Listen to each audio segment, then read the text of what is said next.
अमरावती जिल्ह्यातील शेतकऱ्यांसाठी यंदाचा खरीप हंगाम सुरुवातीलाच मोठ्या संकटात सापडला आहे। भरघोस उत्पादनाच्या आशेने कर्ज काढून आणि आयुष्यभराची बचत खर्च करून महागडी सोयाबीन बियाणे खरेदी करणाऱ्या बळीराजाच्या स्वप्नांवर बोगस बियाण्यांनी अक्षरशः पाणी फेरले आहे।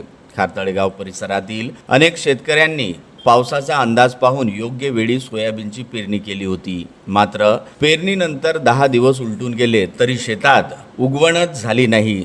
ज्या शेतात हिरवीगार पिकं डोलायला हवी होती त्या शेतात आज ओसाड माती आणि चिंतेने भरलेले शेतकऱ्यांचे चेहरे दिसत आहेत। पहिल्या पेरणीसाठी हजारो रुपये खर्च करूनही एकही रोप उगवले नसल्याने शेतकऱ्यांना आता पुन्हा एकदा शेत तयार करून दुबार पेरणी करावी लागत आहे। यासाठी पुन्हा बियाणे, खत, मजुरी, ट्रॅक्टर आणि इतर मशागतीवर मोठा खर्च करावा लागत आहे। एका एकरासाठी सुमारे 20,000 रुपयांपर्यंत अतिरिक्त खर्च होत असल्याचा दावा शेतकऱ्यांनी केला आहे। आधीच कर्जाच्या ओझ्याखाली दबलेल्या बळीराजासाठी हा खर्च म्हणजे आर्थिक कंबर मोडणारा ठरत आहे। पुरुषोत्तम मोहोकर, खारतळेगाव।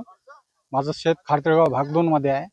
खारतळेगाव भाग 2 मध्ये मी 30 जूनला पेरणी केलेली होती। इनोवेज महादेव या कंपनीचे 4 बॅग।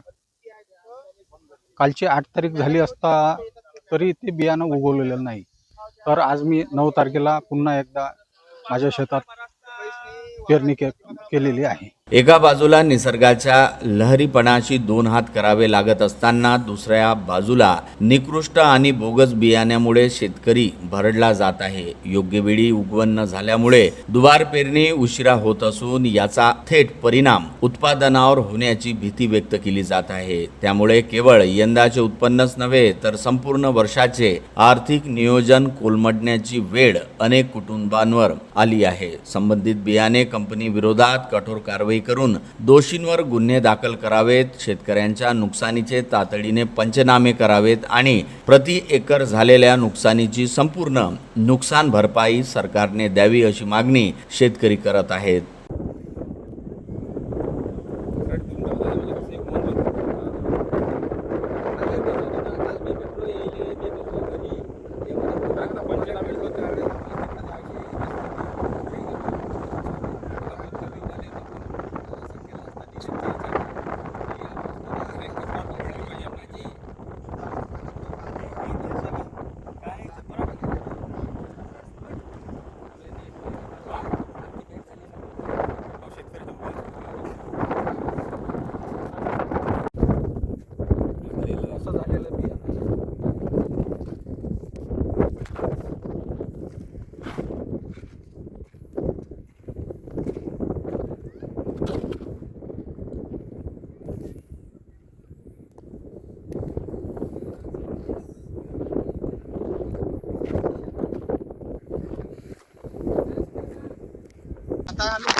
प्रशासनाने याकडे गांभीर्याने लक्ष न दिल्यास तीव्र आंदोलनाचा इशारा शेतकऱ्यांनी दिला आहे।